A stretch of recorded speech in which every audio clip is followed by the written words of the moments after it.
So this is, I guess, part 2 of my early 1950s 17-inch rectangular Arvin video.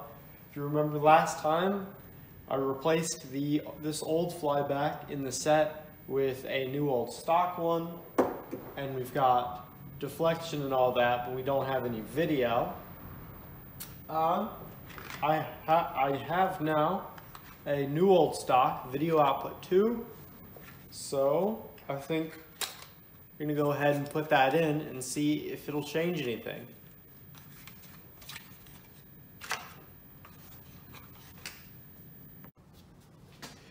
You can kind of see here comparing the two vacuum tubes. This is the new one, this is the old one. The old one has some rust around it. I don't know if that would affect it at all, but it could have. Not really too sure. And this one's shiny and clean. It is used. There's like dirt on it. So let's put the GE bulb in and see if it'll change anything on the TV. So I've put the new bulb in, and as you can see, we've got color bars, except they're in black and white because this isn't color. And the horizontal sync is way off. The controls around the back. So let's try adjusting that to see if we can bring it all in to be something coherent. Well, as you can see, our lock is still weird, so we're going to want to position this control into about the center of its movement, and then come around back and try and wrangle in our horizontal lock.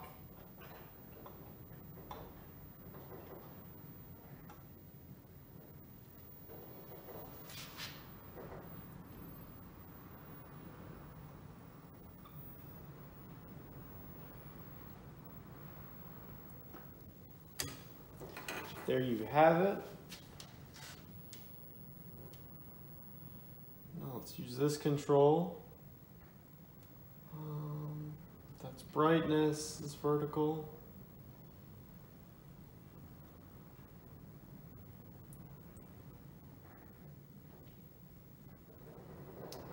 That's vertical. So now we've got vertical lock.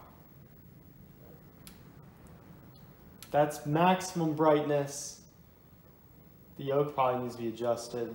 Yeah, that's our tone. There's, I think, vertical linearity or size and linearity. I'm gonna hit the lights and see if we can see this any better, because you can tell this picture tube is cooked. It is not good no more. What I ended up doing is I had to mess with the local distance switch a little bit, and we've got a decent picture. It's very dim. It's not good at all, but 17-inch CRTs from this era are common. It shouldn't be that hard for me to get one.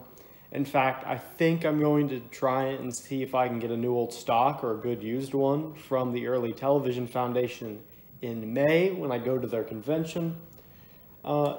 We've got, that's brightness all the way up. It's not great. And the contrast is all the way up. This is, I think, one of those TVs, based on how it loses lock, that you can tell a high quality TV if the contrast is just a gain control for the tuner. That's how you know it's a really good TV. Just take my word for it. If I put it into, I think that's local switch, it just does not want to sync very much for whatever reason. And it does that, it looks weird. And I can just do that and it looks perfectly fine. More or less. Just stay fine. So I think now what I'm gonna do is, now that I know it kind of functions, I'm gonna see if I can't take some of it all apart, like take out the picture tube and stuff, and kind of clean up part of the chassis to get that looking good before fixing some of the other stuff on like the cabinet. So yeah, let's start by taking off the picture tube. So now we're going to remove the picture tube from the chassis. That shouldn't be that much work. It's just a few screws to get the mounting band off, and then the socket on the back at the ion trap. It is recommended, at least I recommend, that if you're going to remove the picture tube off of a TV with an ion trap, use like a paint marker or something to mark on the neck of the CRT about where the trap magnet was, to make repositioning it back onto the TV super quick and easy and simple.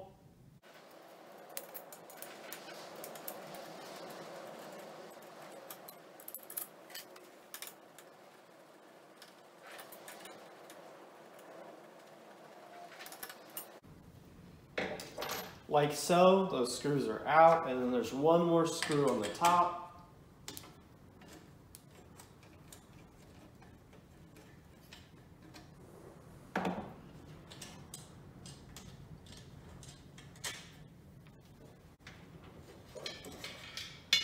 There's our upper half of our CRT mount. You can see here you've got two springs on here that grounds the CRT to the chassis, and you've got ancient cork bits to keep the CRT nice and snug without having metal actually touching the glass.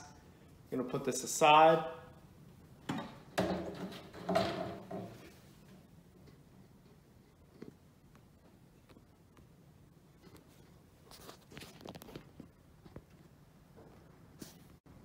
And now we're actually going to remove the picture tube. So how you're going to want to do this is grasp it gently. Get it for the hump. Slowly get it through. These old sets have really big necks. They're thick glass. It's pretty heavy. And I'm just going to set this aside for now. All of the dag comes off on my hands like normal. So now the chassis is rotated back, of course, and you've got your focus assembly, I think, and then your yoke ahead of it. I think this is the focus. Bob Anderson has a really good video on these early 50s TVs, and he explains what this is. So I recommend looking at that. So what we're going to want to do is take off the assembly.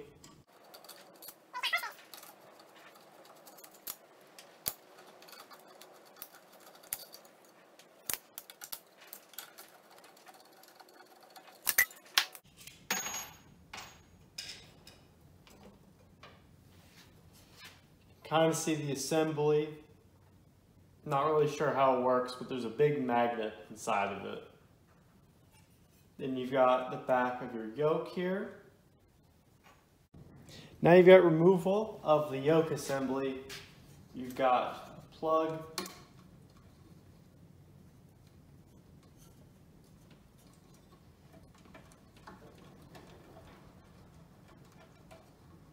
Going to the yoke. It's nice that this TV used a plug. A lot of them don't. They use like hardwired or something. Loosen that. Loosen that.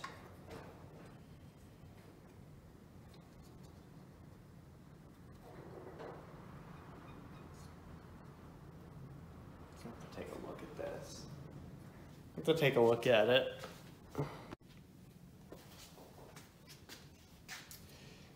Well, it was pretty easy to get the yoke out. I just had a bracket and I'd unscrew this and it could come out this way. It's an older yoke. It's really interesting to look at. It uses a lot of wire, more wire than what I see in modern yokes. And it's kind of dirty as well. Super neat. Now what we're going to want to do is there's 4 screws holding the bottom of this, holding this base to the chassis.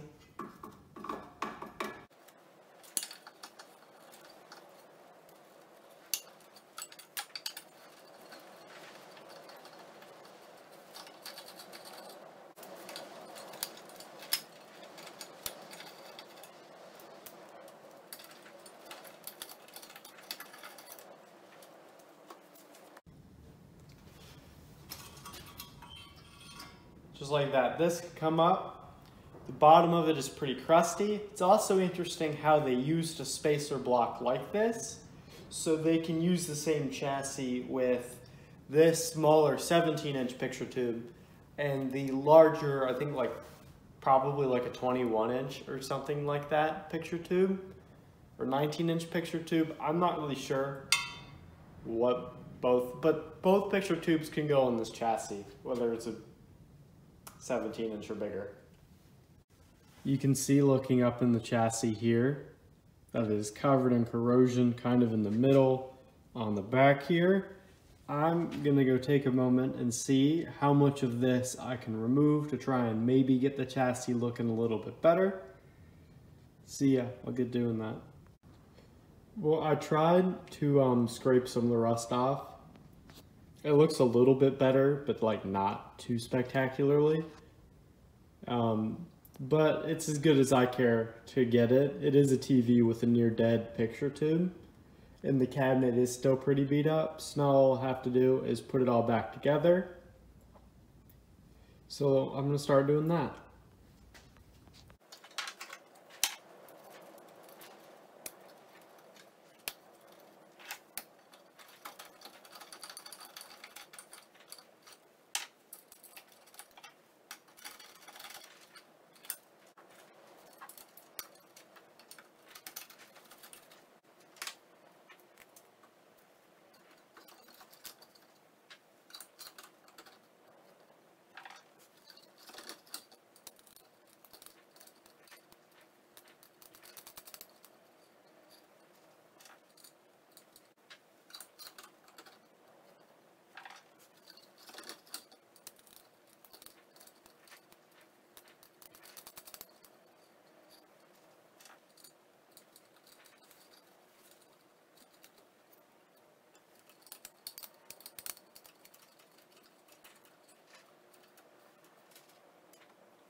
Now that the basic chassis is sorted away and it functions, now I'm going to spend a little time working on the cabinet.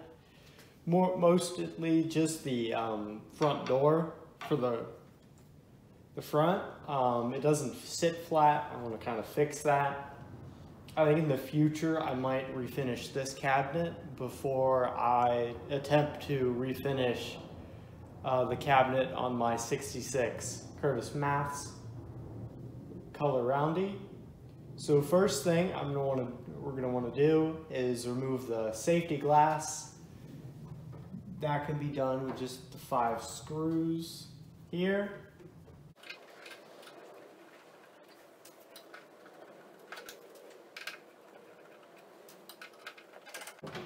These screws hold on a piece of trim, as you can see. This piece of trim holds on safety glass.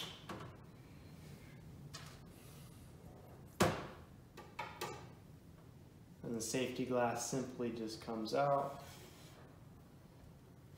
So,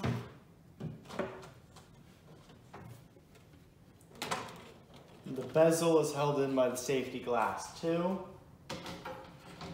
Safety glass is a fairly heavy, thick piece of double pane laminated glass.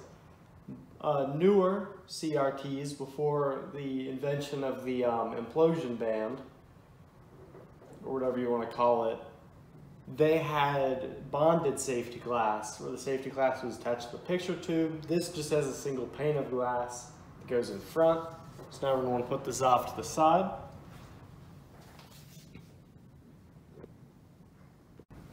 So you've got your two hinge mounts here. What we're going to want to do is try and remove them.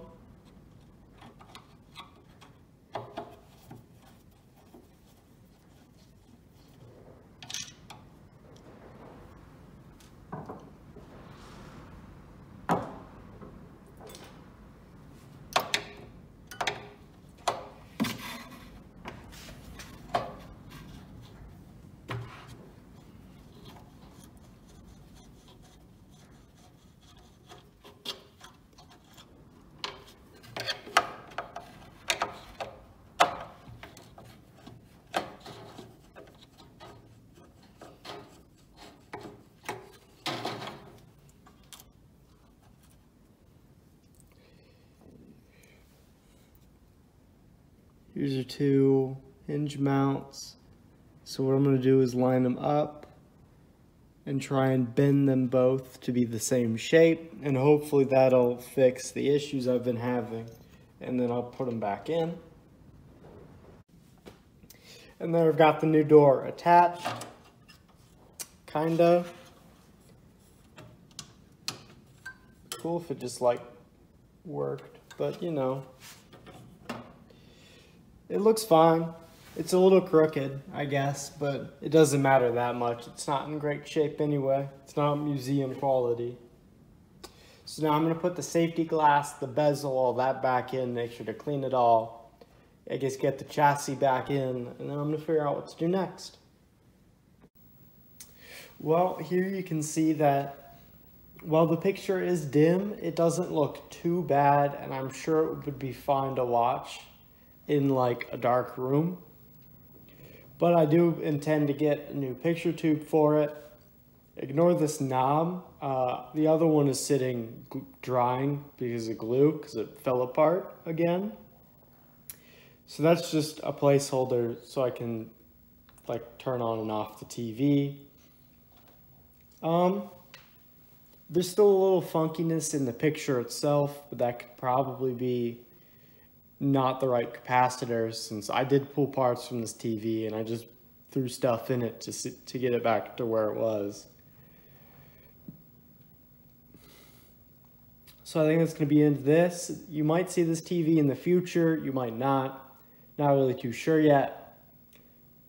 But that's going to be it for this one.